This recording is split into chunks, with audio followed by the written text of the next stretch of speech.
పురస్కార గ్రహీత శ్రీ వల్లూరి శ్రీమన్నారాయణ గారిని వేదిక మీదకి రావాల్సిందిగా కోరుతున్నాను.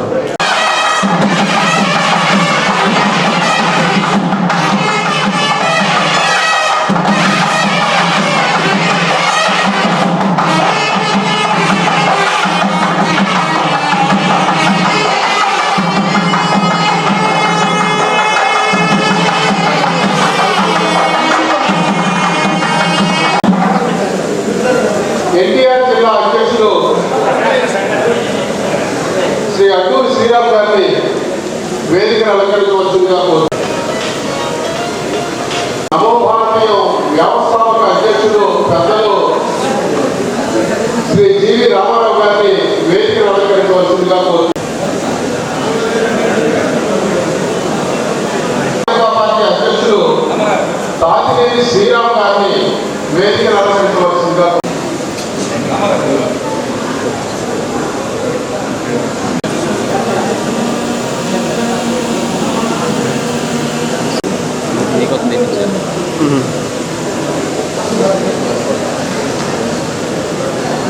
సీనియర్ నాయకులు జమ్ముల శ్యామకిషోర్ గారిని వేదికను అలంకరించవలసిందిగా కోరుతున్నాను.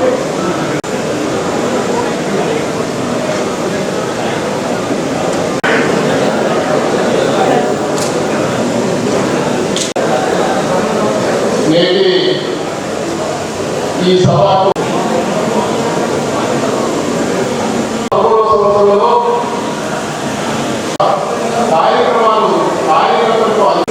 ఈరోజు ఈ కార్యక్రమానికి అవ్వడం నవోపాధ్యాయునికి ఇచ్చినటువంటి అద్భుతమైన అవకాశంగా భావిస్తూ ఈ కార్యక్రమాన్ని ప్రారంభ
ప్రసాద్ గారు మరి వాణి శాస్త్ర స్వాగతం సుస్వాగతం. కుమారస్వామి గారు మరి బీజేపీ సీనియర్ నాయకులు కిసాన్ పార్టీ అధ్యక్షులు వారిని కూడా వేడి మీద ఆహ్వానిస్తున్నాను. కుమారస్వామి గారిని వేడి మీద ఆడుకుంటున్నాం. కుమారస్వామి గారు మరి 2-3 సార్లు నా దగ్గరికి వచ్చినా ఎప్పుడు సొంత పని కాదు, ఆ గ్రామానికి మా గ్రామంలో ఇబ్బంది ఉందంటే ఇబ్బంది ఉండేవారు. అలాగే నాయుడు గారికి కొంచెం నడువు నొప్పి అది ఇబ్బంది ఉన్నా మరి ఇప్పుడు అంటే కాదు శ్రీమన్నారాయణ కోసం మనం తప్పకుండా వెళ్ళాలి, ఇన్నేళ్ళు మనతో ఉన్నాడు వెళ్ళాలి అని ఆ కార్యక్రమం ఇలా వస్తుంది జరిగింది. నాకు ఇంకా గుర్తు ఒక 8-9 ఏళ్ళ నాడు నాయుడు గారు లేట్ నైట్ ఫోన్ చేసి చూడు శ్రీమన్నారాయణ బాగాలేదంట అంటే నేను ఇమీడియట్గా హాస్పిటల్కి వెళ్ళా. డాక్టర్లు కూడా ఆ రోజుల్లోనే కొంచెం ఇంజెక్షన్ ఫ్యాక్టర్ అదే హార్ట్కి సంబంధించి అంత బాగాలేదు అన్నారు. నిజంగానే ఇప్పుడు కనపడినా నేను ఎప్పుడు చెప్తాను, మీరు జాగ్రత్తగా ఉండండి. ఎందుకంటే చాలా జాగ్రత్తగా ఉన్నాడు. అందుకే నాడు అన్ని ఆహార అలవాట్లు అన్నీ మార్చుకుని ఉన్నాడు. అట్లాంటి మంచి వ్యక్తికి ఇవాళ ఆత్మీయ సమావేశానికి వచ్చిన మీ అందరికీ నిజంగా మంచి వాళ్ళని మనం గౌరవిస్తే మంచి చేస్తే సమాజం మనం ఇలా గౌరవిస్తున్నాం. లేకపోతే పెద్దలు వెంకయ్యనాయుడు గారు అలాగే ఎమ్మెల్యే బోడి ప్రసాద్ గారు ఇంతమంది పూర్వపు స్నేహితులు ఉన్నారు. నాయుడు గారు కూడా ఎప్పుడు చెబుతారు ఆయన జీవితంలో ఆయన బలం రెండే, ఒకటి నమ్మిన సిద్ధాంతం, రెండు స్నేహితులు. ఆ స్నేహితుల్లో చాలామంది ఉన్నారు. నాకన్నా సీనియర్, నాకు 78 నుంచే ఒక 22 నాకు 47 ఏళ్ళు నాయుడు గారితో స్నేహం, ఒక 56 ఏళ్ళు స్నేహం. అలాంటి శివనారాయణ ధన్యజీవి. మనందరూ అట్లాంటి సమాజంలో గౌరవించాలని తెలుసు. మీ అందరి సెలవు తీసుకుంటాం. నేను చాలాసార్లు చిన్నతనం నుంచి వింటా ఉండేవాడిని, బీజేపీ శ్రీమన్నారాయణ గారు అని అందరూ చెప్తా ఉండేవాళ్ళు. ఆ ఊరు వెళ్ళినప్పుడు ఆయన కలిసి ప్రతిసారి కూడా ఆశీర్వాదం తీసుకొని ఎన్నికల ప్రచారానికి కానీ లేకపోతే దేనికన్నా కానీ వెళ్తూ ఉండేవాళ్ళు.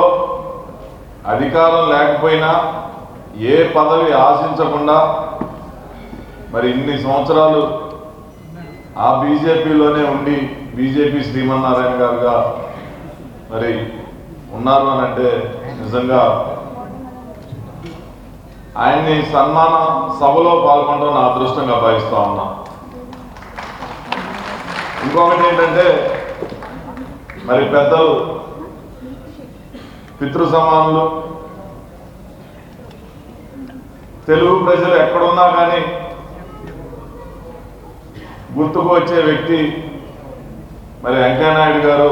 ఈ సభలో ఉండగా శ్రీమన్నారాయణ గారి సన్మాన సభలో పాల్గొనడం అనేది రెండో ప్రత్యేకత. ఇక కామినేని శ్రీనివాస్ గారు అంటే ఇద్దరం జోక్గా చక్కగా 2 సార్లు ఆయనతోటి ఎమ్మెల్యేగా పనిచేయడం అనేది అదృష్టం. అలాగే వేదిక మీద ఉన్న ఇతర పెద్దలందరికీ నా హృదయపూర్వక నమస్కారాలు తెలియజేస్తూ, మరి ఇంతకాలం కూడా ఒకసారి ఆరోగ్యం బాగోకపోయినా కానీ మళ్ళీ తిరిగి కోలుకొని ప్రజా జీవితంలో ఉండి గ్రామ అభివృద్ధికి కానీ లేకపోతే ఆ చుట్టుపక్కల అభివృద్ధికి ఆయన ఎన్నోసార్లు పెద్దల దృష్టికి తీసుకెళ్ళి ఆయన అందించిన సహకారానికి మనస్ఫూర్తిగా వారిని అభినందిస్తూ సెలవు తీసుకుంటా ఉన్నాం. పనిచేసే వాళ్ళని తప్పితే మీరు చెప్పినట్టుగా నడిచేవాళ్ళం అని చెప్తుంటాం. ఆ రకంగా శ్రీమన్నారాయణ గారికి కూడా చెప్పులు అరిగిపోవడం కాదు, ఇది అరికాళ్ళు అరిగిపోయి మోకాళ్ళు.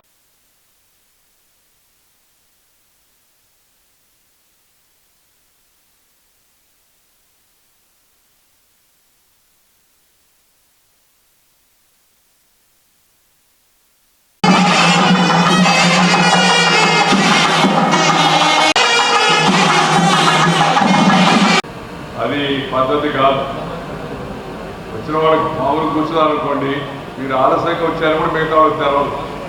మీరు ముందుకు వచ్చి సీటు కోసం దొరుకుతుంటే అందరూ ఆలస్యంగా వచ్చారనుకుంటారు. చాలా సంతోషం. ఈరోజు మిత్రులు మన వల్లూరు శ్రీమన్నారాయణ గారు పెనమలూరు మండలం పెద్ద పులిపాక గ్రామంలో 1952 ఆగస్టు 6వ తేదీన శ్రీ వల్లూరు పూర్ణచంద్రరావు గారు శ్రీమతి ఆండాళమ్మ గారికి 4వ సంతానంగా జన్మించారు. 73 ఏళ్ళు పూర్తి చేసుకొని 74వ ఏట ప్రవేశిస్తున్న సందర్భంగా ఒకసారి ఆత్మీయులందరూ కలిస్తే అభినందిస్తే, అంటే 70 సంవత్సరాలు దాటితే మన హిందూ సాంప్రదాయంలో సప్తతి అంటారు. అది ఒక పవిత్రమైన ఒక దశ. 80 సంవత్సరాలు దాటితే సహస్ర చంద్రోదయం అని పెడుతూ ఉంటారు. 70 సంవత్సరాలు దాటి. అదే కాదు, శ్రీమన్నారాయణకి మధ్యలో అనారోగ్యం ఉందా చెప్పారు కదా, అనారోగ్యం సందర్భంగా బాబు ఏమాయ్ ఎవరమ్మా కూర్చో చేయదు అందరూ ఏం చేయదు కూర్చో. అనారోగ్యం వచ్చేసి అనారోగ్యం సందర్భంగా ప్రమాదపు అంచుల్లోకి వెళ్ళి ఎవరు అమ్మాయి కూడా అబ్బాయి ఎవరు ప్రమాదపు అంచుల్లోకి వెళ్ళి ఇంకా శ్రీమన్నారాయణ మన మధ్య ఉండడు అని బాధ పడే పరిస్థితి నుంచి కోలుకొని మళ్ళీ ఆరోగ్యంగా అందరి మధ్య తిరుగుతూ యథావిధిగా తన కార్యక్రమాలను కొనసాగించే విధంగా ఉండడం, ఆరోగ్యకరంగా ఇవాళ మన మధ్య ఉండడం చాలా సంతోషం. దాని నిజంగా భగవంతుడికి మనందరం ధన్యవాదాలు తెలియజేయాల్సిన అవసరం ఎంతో కూడా ఉంది.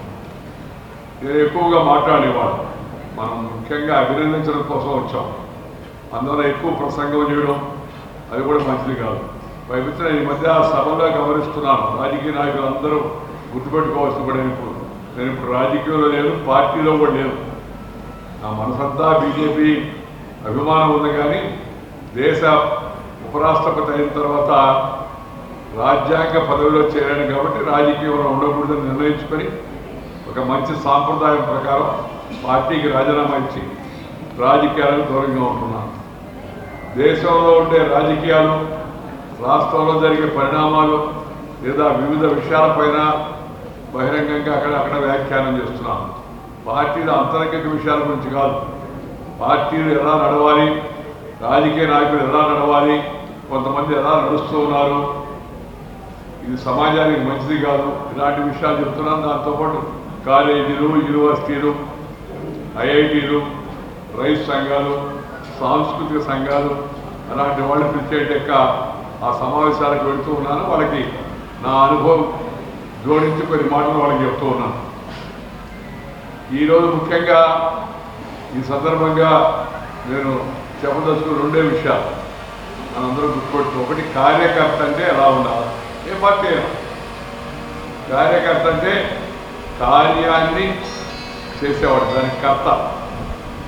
అలాంటి వాడు రాజకీయాల్లో ఉన్నప్పుడు ముఖ్యంగా సామాజిక కార్యకర్తలే కాదు, రాజకీయాల్లో ఉండేవాడు ముఖ్యంగా ఇతరులకు ఆదర్శంగా ఉండాలి, క్రమశిక్షణతో ఉండాలి, నమ్మిన ధ్యేయం కోసం పనిచేయాలి, తాను నమ్మిన సిద్ధాంతం కోసం అని చెప్పని తన జీవితాన్ని అర్పించే విధంగా పనిచేస్తూ ఉండాలి. పార్టీ ఏమి చెప్పినా, చిన్న పనైనా పెద్ద పనైనా దాన్ని తప్పనిసరిగా కూర్చా తప్పకుండా ఆచరిస్తున్నాను. నేను రాజకీయాల్లో చేరినప్పుడు నా వయసు చాలా తక్కువ. వాజ్పేయి గారు నెల్లూరు వస్తున్నారంటే మైకులో ఈరోజు సాయంత్రం వాజ్పేయి గారు నెల్లూరు టౌన్ హాల్లో లేకపోతే కోపట్టు మైదానంలో బహిరంగ సభ ఉంది, అక్కడికి వస్తారు, మీరు అందరూ రాయండి అని మైకులో అనౌన్స్మెంట్ చేసేవాడు నేను జట్కా బండిలో. అప్పుడు ఆటో నడిపే శక్తి కూడా పార్టీకి లేదు. జట్కా బండిలో తిరిగి వాజ్పేయి గారు, అద్వానీ గారు, సుందర్ సింగ్ భండారీ గారు, నానాజీ దేశ్ముఖ్ గారు ఇలాంటి మహనీయులు వస్తుంటే వాళ్ళ గురించి మైకులు అనౌన్స్మెంట్ చేసేవాడిని. కాలేజీలో యూనియన్ ప్రెసిడెంట్గా ఉన్నా రాత్రిపూట ఖాళీ దొరికితే గోడల మీద పార్టీ గురించి రాసేవాడు. నా అక్షరాలు ఒక్కోసారి నాకే అర్థమయ్యాయి, అలా ఉండే మొదట్లో అక్షరాలు. మాటలు పొందిగ్గా ఉన్న అక్షరాలు అంత అందంగా ఉండేవి కాదు. తర్వాత క్రమేపీ ఆ గుర్తు వేయాలంటే కూడా అప్పుడు దీపం గుర్తు నాకు బాగా గుర్తు. ఆ గుర్తు వేయాలంటే సరిగ్గా కుదిరేది కాదు. నాకు ఎవరో చెప్పాడు, ఆ ముసలివాళ్ళు దగ్గినప్పుడు కింద పెడతారు చిన్న దాన్ని ఏమంటారు, ఒక మన వెదురు వాటితో తయారు చేసి దాన్ని పెట్టేవాడు పక్కన. అలా ఉందరా బొమ్మాది దీపంలాగా లేదనేవాడు మొదట్లో. ఆ నిదానంగా అది కూడా అలవాటు కావడంతో దీపంలాగా వచ్చింది. ఇలా ప్రతి స్థాయిలో కూడా చిన్నప్పటి నుంచి ఇలా చదువుకొని పార్టీ వైపు ఆకర్షితులై, జనసంఘ వైపు ఆకర్షితులై, ఆ తర్వాత జనతా పార్టీ కార్యకర్త అయి శ్రీమన్నారాయణ జీవితాంతం నమ్మిన సిద్ధాంతం కోసం అదేవిధంగా కొనసాగుతూ ఉన్నాడు. ఏ పదవిని ఆకాంక్షించకుండా ఉండేవాడు ఎవరి రోజుల్లో. పదవి కోసం పోటీ పడకుండా లేదా పదవి రాలేదని విచారపడకుండా, ఎన్నికల్లో పోటీ చేయకుండా అదే పార్టీలో నమ్మకంగా రాజకీయంగా ఎదగడమేస్తుందో ఇది చాలా చిన్న విషయం కాదు. రాజకీయ కార్యకర్తలందరికీ ఆదర్శప్రాయంగా శ్రీమన్నారాయణ జీవితాన్ని తీసుకోవాలని చెప్పి నేను సందర్భంగా కోరుతున్నాను. రాజకీయాల్లో విలువలు తగ్గిపోయాయి, సాంప్రదాయాలు తగ్గిపోయాయి, స్థాయి మర్చిపోయి రాజకీయ నాయకులు మాట్లాడుతున్నారు. భాష కూడా అసహ్యకరంగా ఉంటుంది. మనం రాజకీయ నాయకులు ఇతరులకు ఆదర్శంగా ఉండాలి. మాట్లాడేటప్పుడు, నడిచేటప్పుడు, చూసేటప్పుడు, చేసేటప్పుడు ఎప్పుడైనా సరే ఒక పద్ధతి ఎందుకంటే మనం చూసి ఇతరులు నేర్చుకోవాలి, ఆదర్శప్రాయంగా ఉండాలి. అందువల్ల మన ప్రవర్తన ఏంటనేది మన నాయకుల నుంచి మనం తెలుసుకోవాలి. మన ప్రవర్తన చూసి మన పార్టీ గురించి ప్రజల అభిప్రాయపడాలి. మంచి అభిప్రాయం, వాళ్ళు మంచివాళ్ళేనా, మీరు పద్ధతిగా ఉన్నారు, మీరు జీవితాంతం దాని కోసం కట్టుబడి ఉన్నాడు, ఈయన పరాల పార్టీ. పాత రోజులు అలాగే ఉండేది. ఈయన కాంగ్రెస్ అంటే కొంతమంది కాంగ్రెసే. మా తాత ఒక తమ్ముడు ఆయన ఊళ్ళో పార్టీలు చేరిన మొదట్లో బలవాడి గారు ఈసారి 71 జనసంఘ్ తరఫున బంగారు లక్ష్మణ గారు పోటీ చేస్తున్నాడు, నువ్వు తప్పనిసరిగా చేయాలి ఊళ్ళో చెప్తున్నారు. ఆయన పోయారు. నేను నిలిచేప్పటి కాంగ్రెస్లో ఉన్నాను, ఏదో ఆఖర నన్ను అడ్డ పడతాను, అందుకని నన్ను బలవంతం చేయొద్దయ్యా అని ఆ మాట చెప్పాడు. నా మీద అంత అభిమానం ఉన్నాడు కూడా. అలాగే కొంతమంది స్వతంత్ర పార్టీ అంటే జీవితం అంతా స్వతంత్ర పార్టీ. ఆ పంచి కూడా కింద బ్లూ రంగుతో కడుతున్నవాడు స్వతంత్ర పార్టీ.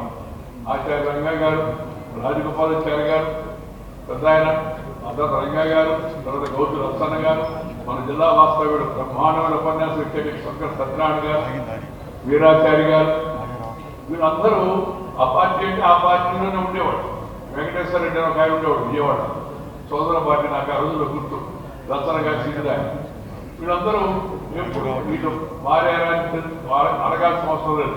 ఇప్పుడు ఎలా ఉంది రాజకీయ పరిస్థితి అంటే మనం ఎప్పుడు ఎవరు ఏ పార్టీలో ఉంటారో అర్థం కావాలి. నేను మనం నవ్వుతూ చెప్పాను, ఈ ఆర్టీసీ బస్ స్టాండ్లో బస్సుల రాకపోకలు, ఏ బస్సు ఎన్ని గంటలకు వస్తుంది అని బోర్డు వేస్తుంటారు. అలాగే రాజకీయ నాయకుల రాకపోకలు అని ప్రతి ఊళ్ళో ఒక బోర్డు పెట్టండి అయ్యా, ప్రస్తుతం తాజాగా పలానా ఆయన ఈ టైంలో ఈ గంటలో ఈ పార్టీలో ఉన్నాడు, ఇది నేటి ఉదయం వార్త. నేను నవ్వుతూనే ఎందుకు చొరకట్టించారంటే కొంత తెలిసి రావాలి. అంతటి విలువలేని పనులు చేస్తున్నారు కొంతమంది. ఇప్పుడు సిద్ధాంతం నచ్చకపోతే, ఆ పార్టీ నాయకుడు నియంత్రణ అయిపోతే, అప్పుడు ఎప్పుడో జీవితంలో పార్టీ మారాడు ఒక ఆయన అంటే దానికి సరైన కారణం. అలా కాదే, చిన్నపిల్లలు చెప్పుకుంటారు, చిన్నపిల్లలు డైపర్లు మారుస్తూ ఉంటారు మామూలుగా. ఎందుకు మారుస్తుంటే మీకు తెలుసు. అట్లా ఆ రాజకీయ నాయకులు కూడా పార్టీని మారుతుంటారు. ఈ పద్ధతి మంచిది కాదు, ప్రజాస్వామ్యానికి మంచిది కాదు, రాజకీయానికి కూడా మంచిది కాదు, గౌరవం కూడా తగ్గిపోతుంది. ఒకటి భాష, రెండు నమ్మిన పార్టీలో ఉండడం, పార్టీ మారకుండా ఉండడం, మూడు సేవా మార్గంలో ప్రజలకు అందుబాటులో ఉండి ప్రజలకు ఏం చేయగలిగితే మనం చేయగలిగింది. అందరూ అన్ని చేయలేరు కదా, అందరు దేశానికి రాష్ట్రపతులు, ఉపరాష్ట్రపతులు, ప్రధానమంత్రులు, ముఖ్యమంత్రులు కాలేరు కదా. ఎవరికి వచ్చిన అవకాశాన్ని వాడు ఒక ఆదర్శమైన కార్యకర్తగా తను చేయవలసిన పని చేయాలి. ఆ మధ్య నేను గ్రామీణ అభివృద్ధి మంత్రిగా ఉన్నప్పుడు పెద్ద సమావేశం పెట్టాను. ఈ సమాజ సేవ చేసే వాళ్ళందరినీ పిలిచి, అన్నా హజారే గారిని కూడా పిలిచి వాళ్ళందరినీ సన్మానిస్తూ ఒక 4-5 మాడమన్నాం. కొందరు పెద్దవాడు మాడారు, ఆయన మామూలు కార్యకర్త అంటే ఆయన కూడా మాడమన్నాను. ఆయన అడిగాను, నువ్వేం చేస్తావయ్యా? నేను ఏం చేయనయ్యా, పోస్ట్ ఆఫీస్ దగ్గర కూర్చొని ఎవరన్నా గ్రామస్తులు వచ్చి జాబు రాయాలనుకుంటే వాళ్ళకి రాయడం రాకపోతే వాళ్ళు చెప్తూ ఉంటే జాబు రాస్తాను నేను చేసేది సమాజ సేవ చేయాలి. అది కూడా చిన్న విషయం కాదు. పక్క వాళ్ళకి సహాయం చేయడం, మనం ఉన్నదాన్ని ఇతరులతో పంచుకోవడం, ఇది భారతీయ సాంప్రదాయం, హిందూ సాంప్రదాయం. ఆది కాలం నుంచి, వేదకాలం నుంచి, పుణ్యకాలం నుంచి, పురాణ కాలం నుంచి మన పూర్వీకులు అనుభవించి రంగరించి గడవించి మనకు అందించినట్టు వారసత్వం ఉన్నాయి. దాన్ని మనం కొనసాగించాలి. షేర్ అండ్ కేర్ అనేది మన యొక్క హిందూ తర్వాత. మన కుటుంబాల్లో, రాజకీయంలో ఇతరులు కలుపుకునే పరిస్థితి, టీం తగ్గిపోతా ఉంది. కుటుంబంలో కూడా సరిగా అన్నదమ్ముడు కూడా సరిగా ఉండడం పరిస్థితి అవుతుంది వాళ్ళ. అలాగే వివాహాల్లో కూడా మనం చూస్తున్నాం, కొంతమంది చెప్తూ ఉంటారు మాట్లాడుతూ, ప్రతి విడాకులు ఎక్కువైపోయి వాళ్ళిద్దరికి కెమిస్ట్రీ కుదరలేదట. ఫిజిక్స్ చూసి పెళ్లి చేసుకున్నప్పుడు కెమిస్ట్రీ కుదరలేదు, తర్వాత విడిపోతామని చెప్పిన కారణం చెప్పడమే నాకైతే అర్థం కావడం. ఇది మంచిది కాదు. ప్రపంచంలో భారతదేశానికి గౌరవం తెలుసా? మన కుటుంబ వ్యవస్థ చూసి, మన వివాహ వ్యవస్థ చూసి అందరూ గర్విస్తూ ఉంటారు. ఆ పద్ధతులు, ఆ సాంప్రదాయాలు ఉండాలని చెప్పండి. దాన్ని మనం గర్వించుకొని దాన్ని మనం అందరం కూడా పాటించాల్సిన అవసరం ఎంతో ఉంది. రాజకీయ కార్యకర్తకి ఇందాక నేను చెప్పినట్టుగా 10 మందికి ఉపయోగపడే కార్యక్రమాలు చేసే స్వభావం ఉండాలా. ఆ విధంగా తన జీవితాన్ని మలుచుకోవాలా. ఇష్టపడిన పని కష్టపడి చేస్తే నష్టపడేది లేదు. ఇష్టపడిన పనిని కష్టపడి చేస్తే నష్టపడేది లేదు. ఈ విషయాన్ని మనం గుర్తుపెట్టుకోవాలా. దానికి ఉదాహరణ శ్రీమన్నారాయణ గారి యొక్క జీవితం అని చెప్పిన సందర్భంగా మీకు మనం చేస్తున్నాం. ఇంకొక మాట ఏంటంటే, మన పెద్దలు చెప్పారు, దర్శనే స్పర్శనే వాపి భాషణే భావనే తదా యత్ర ద్రవత్యత రజ్ఞం సా స్నేహ ఇతి కథ్యతే అని. ఎవరినైనా చూసినప్పుడు కానీ, తాకినప్పుడు, స్పృశించినప్పుడు కానీ, మాట్లాడినప్పుడు కానీ, పలకరించినప్పుడు కానీ, మన మనసులో భావించినప్పుడు కానీ ఆహ్లాదంతో, ఆనందంతో, ఆత్మీయతతో ఆర్ద్రత ద్రవిస్తుందో మనసులో. అలానే శ్రీమన్నారాయణ కనపడుతున్నాడు, శ్రీమన్నారాయణ గారు వస్తానగానే మనసులో చెప్పరా అని ఆనందం వస్తుంది. శ్రీమన్నారాయణ కాదు, అలా మంచి స్నేహితులు చాలామంది ఉన్నారు. ఉన్నప్పుడు వాళ్ళ పేర్లు అనుకుంటే, వాళ్ళ విషయం ఎవరైనా చెప్తే మనసులో ఒక రకమైన ఆర్ద్రత, ఆహ్లాదం, సంతోషం కలుగుతుంది. ఆత్మీయతతో ద్రవిస్తుందో దాన్ని స్నేహం అంటారు. మళ్ళీ ఒక మాట చెప్తాను మీకు, మళ్ళీ గుర్తుగా ఉండాలి అందరికీ. ఎవరినైనా చూసినప్పుడు కానీ, తాకినప్పుడు కానీ, మాట్లాడినప్పుడు కానీ, మనసులో వాళ్ళ గురించి ఆలోచించినప్పుడు కానీ ఆహ్లాదంతో, ఆనందంతో, ఆత్మీయతతో, ఆర్ద్రతతో మనసు ద్రవిస్తుందో దాన్నే స్నేహం అంటారు. స్నేహం ఒక్కరోజుకి పరిమితమైంది కాదు. ఈ మధ్య కొత్తగా చూస్తున్నాం మనం. ఏమని? Parents day. పేరెంట్స్ డే అంటే మిగతాప్పుడు ఆ రోజేనా పేరెంట్స్ అమ్మ నాన్నలకి. కొంతమంది మ్యారేజ్ డే. మ్యారేజ్ అంటే సరే ఆ రోజు గుర్తుపెట్టుకోవడానికి అనుకోవచ్చు. కొంతమంది చెప్తారు 50 ఏళ్ళు కలిసి ఉన్నారు, జీవితం అంతా కలిసి ఉండాలయ్యా. 50 ఏళ్ళు కలిసి ఉంటే గొప్పతనం ఏముంది? జీవితం అంతా కలిసి ఉండాలి అక్కడ.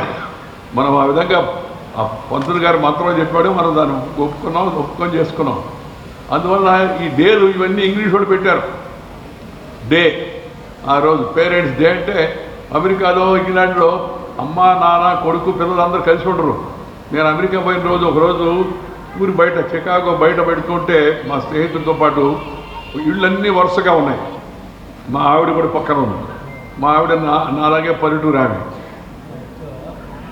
ఆ ఇళ్ళలో లైట్లు తిరుగుతున్నాయి, అన్ని ఇళ్ళలో ఒకే రకంగా ఉన్నాయి.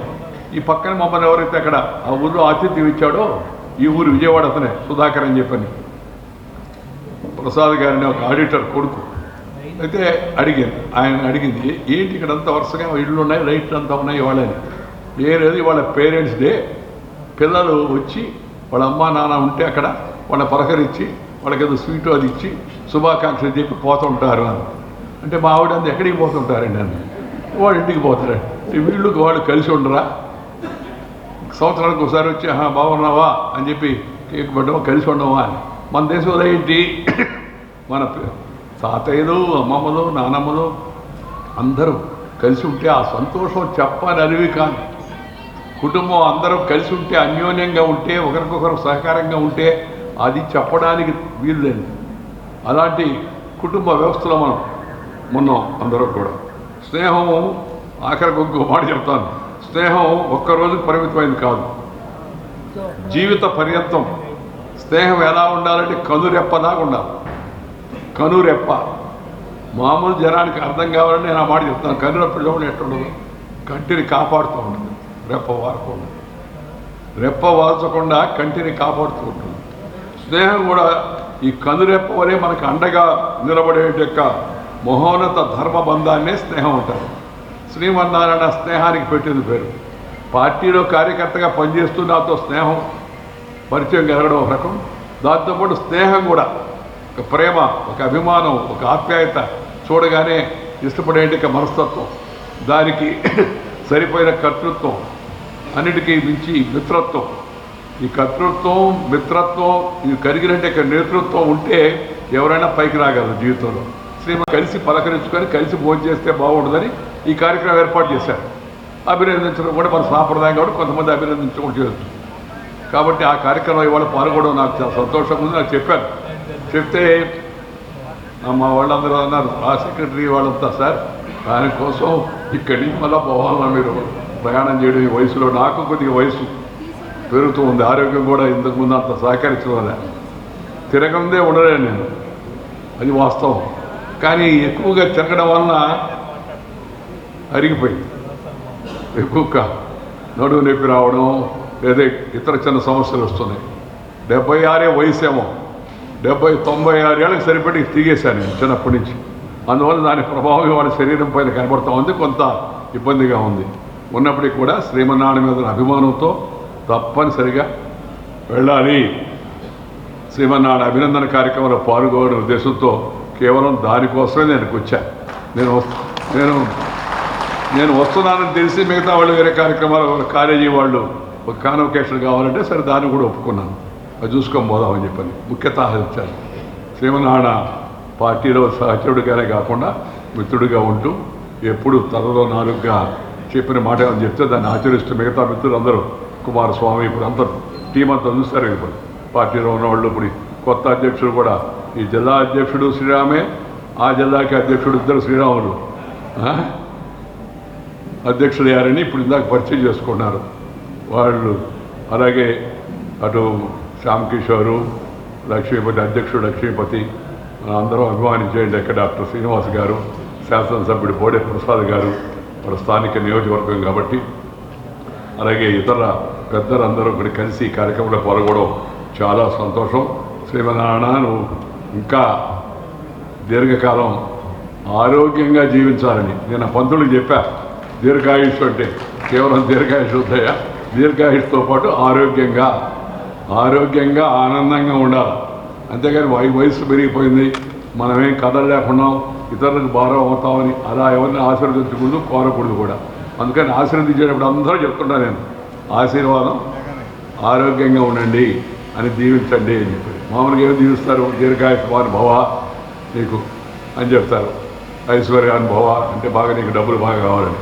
నేను కోరేది ఏంటంటే ఆరోగ్యంగా ఉండి మనందరినీ సంతోషపెడుతూ మంచి జీవితం గడపాలని చెప్పని కోరుతూ ఈరోజు నన్ను ఈ కార్యక్రమానికి పిలిచి అవకాశం ఇచ్చినందుకు ధన్యవాదాలు తెలుపుతూ మీ అందరి తరఫున మనందరి తరఫున శ్రీ వల్లూరి శ్రీమన్నారాయణ దీర్ఘకాలం ఆరోగ్యంగా ఆనందంగా జీవిస్తూ మళ్ళీ అందరినీ ఆనందపరచాలని చెప్పని కోరుకుంటున్నాను. వారికి శుభాకాంక్షలు అందజేస్తున్నాను.